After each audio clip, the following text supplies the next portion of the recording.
हम खगोल शास्त्र के बारे में कोई भी ज्ञान, जैसे सौर मंडल है, सूरज है, पृथ्वी है, सूर्य के बहुत सारे ग्रह हैं, ग्रहों के बहुत सारे उपग्रह हैं, इन सब के बारे में जो भी ज्ञान पाते हैं या हमने जो पढ़ा है बचपन से, तो दो ही नाम हम जानते हैं, एक तो कॉपरनिकस और दूसरा गैलीलियो। पृथ्वी है, सूर्य है, पृथ्वी और सूर्य के बीच में कोई दूरी है, पृथ्वी और सूर्य के बीच में कोई आकर्षण है, पृथ्वी और सूर्य के अलावा दूसरे ग्रहों के आपस के कोई आकर्षण है, ये सारा ज्ञान हम दो ही लोगों के नाम से पढ़ते हैं। आपको याद होगा, एक तो कॉपरनिकस, दूसरा गैलीलियो। कॉपरनिकस के ज्ञान के आधार पर हम पढ़ते हैं पृथ्वी सूर्य के चारों तरफ चक्कर लगाती है, पृथ्वी अपनी धुरी पर भी घूमती है, सूर्य के चारों तरफ भी घूमती है, अपनी धुरी पर घूमने से ये होता है, सूर्य के चारों तरफ घूमने से ये होता है। ये सब बचपन से हम पढ़ते आए कॉपरनिकस के नाम से या तो गैलीलियो के नाम से।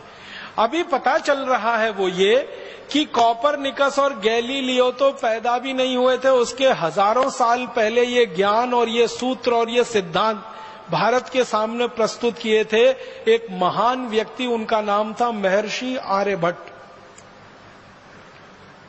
उन्होंने सबसे पहले दुनिया को बताया कि ये सौर मंडल में सूरज स्थित है और स्थिर है, पृथ्वी जो है स्थिर नहीं है, वो घूम रही है सूरज के चारों तरफ और वो अपने अक्ष पर भी घूम रही। ये सबसे पहले महर्षि आर्यभट्ट ने सारी दुनिया को बताया। उसके बाद उन्होंने जो सूत्र दिए, उन सूत्रों के आधार पर पृथ्वी और सूर्य के बीच की दूरी निकाली गई और आप हैरान हो जाएंगे, महर्षि आर्यभट्ट ने जो दूरी निकाल के दे दी, वो दूरी को आज तक दुनिया का कोई खगोल शास्त्री चुनौती नहीं दे पाया, आज तक नहीं दे पाया। जितनी दूरी उन्होंने बता दी, उतनी ही दूरी आज के वैज्ञानिक बताते हैं पृथ्वी और सूर्य के बीच की। और तीसरी महत्व की बात महर्षि आर्यभट्ट ने जो सारी दुनिया को बताई वो ये कि सूर्य जो है ये निरापद नहीं है, इसमें बहुत सारे काले धब्बे हैं और ये काले धब्बे की जो थ्योरी है, इसको स्टीफन हॉकिंग्स नाम के एक आधुनिक वैज्ञानिक ने अपने नाम से लिखवा लिया है और वर्ड पेटेंट ले लिया है, ब्लैक होल थ्योरी। आप में से कुछ लोग अगर थोड़ा फिजिक्स पढ़े होंगे तो आपने पढ़ा होगा ब्लैक होल थ्योरी। ये ब्लैक होल थ्योरी को सारी दुनिया मानती है, स्टीफन हॉकिंग्स की खोज है ब्लैक होल्स थ्योरी। लेकिन महर्षि आर्यभट्ट ने स्टीफन हॉकिंग्स के जन्म से हजारों साल पहले बता दिया कि सूरज निरापद नहीं है, इसमें ब्लैक होल्स हैं, काले विवर हैं, और वही उसके जीवन का कारण है। इसके बाद और एक महत्व की बात जो सारी दुनिया में महर्षि आर्यभट्ट ने बताई, जिसको दूसरे लोग अपने नाम से प्रकाशित करते रहे हैं, वो ये कि हमारा जो सूर्य है और सूर्य के साथ दूसरे ग्रहों की जो स्थिति है, तो सारे ग्रह सूर्य के प्रकाश से प्रकाशित हैं। दूसरे ग्रहों के पास अपना कोई प्रकाश नहीं है, सूर्य के प्रकाश से ही वो सब प्रकाशित हैं। वो चाहे शनि हो, चाहे बुध हो, चाहे शुक्र हो, चाहे चंद्रमा हो, चाहे मंगल हो, ये सब सूर्य के प्रकाश से प्रकाशित है। सारी दुनिया को सबसे पहले महर्षि आर्यभट्ट ने बताया है।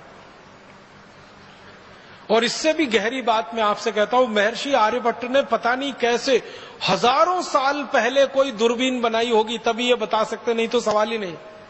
महर्षि आर्यभट्ट ने बताया कि शनि के 5 उपग्रह हैं, पूरी दुनिया को पता चला। उसके बाद थोड़े दिन में उन्होंने अपनी कही हुई बात को संशोधित किया और कहा कि नहीं, शनि के 7 उपग्रह हैं, 5 नहीं है 7 है, और गिनकर बताए उन्होंने। और आपको मैं बताना चाहता हूं ये गर्व की बात कि महर्षि आर्यभट्ट ने हजारों साल पहले जो कह दिया कि शनि के 7 उपग्रह हैं, आज के वैज्ञानिक 8वां उपग्रह नहीं खोज पाए अभी तक शनि का, वो 7 पे ही अटके हुए, और शायद खोज भी नहीं पाएंगे क्योंकि 8वां उपग्रह है ही नहीं। होता तो वो खुद ही बता के चले गए। अब मैं आपके ध्यान को आकर्षित करना चाहता हूं कि शनि के 7 उपग्रह को खोज लेना कैसे संभव है, बिना दूरबीन के तो सवाल ही नहीं उठता, हो ही नहीं सकता। इसका माने बहुत साफ है कि महर्षि आर्यभट्ट ने दुनिया की सबसे पहली दूरबीन बनाई होगी और उससे देखकर यह बताया होगा, और सारी दुनिया में दूरबीन बनाना लोगों ने उसकी नकल करके सीखा होगा। महर्षि आर्यभट्ट ने एक पुस्तक लिखी है, बड़ी पुस्तक है, बृहद संहिता उसका नाम है, और एक दूसरी पुस्तक है आर्यभट्ट संहिता उसका नाम है। इन दोनों पुस्तकों में सैकड़ों नहीं हजारों सूत्र हैं सूरज के बारे में, चंद्रमा के बारे में और दूसरे ग्रहों के सूरज के अंतर संबंधों के बारे में। और आप जानते हैं सबसे पहले दुनिया में ग्रहण के बारे में, चंद्र ग्रहण होगा, सूर्य ग्रहण होगा, इस तिथि को होगा, इस दिनांक को होगा, इस साल में पड़ेगा, ये सारे के सारे ठीक गणनाएं सबसे पहले शुरू किया महर्षि आर्यभट्ट ने। महर्षि आर्यभट्ट की शुरू की गई गणनाएं चंद्र ग्रहण की, सूर्य ग्रहण की हजारों साल बिल्कुल सच साबित हुई और उसके आधार पर पंचांग विकसित हुआ। और आपको एक और गहरी बात बताना चाहता हूं महर्षि आर्यभट्ट के बारे में कि उन्होंने सूरज का, पृथ्वी का, दूसरे ग्रहों का जब अध्ययन किया बारीकी से, गहराई से, और उन्होंने देखा कि पृथ्वी अपनी धुरी पे भी घूम रही है और सूर्य के चारों तरफ भी घूम रही है, तो पृथ्वी की अपनी धुरी पर घूमने से है और दिन रात हो रहे हैं, तो दिन कितने घंटे का हो रहा है, रात कितने घंटे की हो रही है। और बारीकी से करते करते उन्होंने 7 दिन निर्धारित कर दिए, और वो 7 दिन है रविवार, सोमवार, मंगलवार, बुधवार, बृहस्पतिवार, शुक्रवार, शनिवार। ये जो 7 दिन महर्षि आर्यभट्ट ने हजारों साल पहले निश्चित कर दिए, सारी दुनिया अभी तक 8वां दिन नहीं खोज पाई। जो 7 उन्होंने हजारों साल पहले कह दिए, वही 7 दिन पूरी दुनिया इस्तेमाल कर रही है। और आपको हैरानी होनी चाहिए ये जानकर कि कोई क्रिश्चियन है तो, कोई मुसलमान है तो, कोई यहूदी है तो, कोई बौद्ध है तो, कोई पारसी है तो, कोई हिंदू है तो, या किसी भी संप्रदाय का है, वो इन्हीं 7 दिनों को मानता है। रविवार, सोमवार, मंगलवार, बुधवार, बृहस्पतिवार, शुक्रवार, शनिवार। बस अंतर इतना है कि उसको अपनी अपनी भाषा में उन्होंने भाषांतर कर लिया है। अंग्रेजों ने रविवार का संडे कर दिया, सोमवार का मंडे कर दिया, मंगलवार का ट्यूसडे कर दिया, बुधवार का वेडनेसडे कर दिया, गुरुवार का थर्सडे कर दिया, शुक्रवार का फ्राइडे कर दिया, शनिवार का सैटरडे। बस इतना ही किया है, भाषांतर ही किया है, बाकी कोई मूल बदलाव अंग्रेज नहीं कर पाए।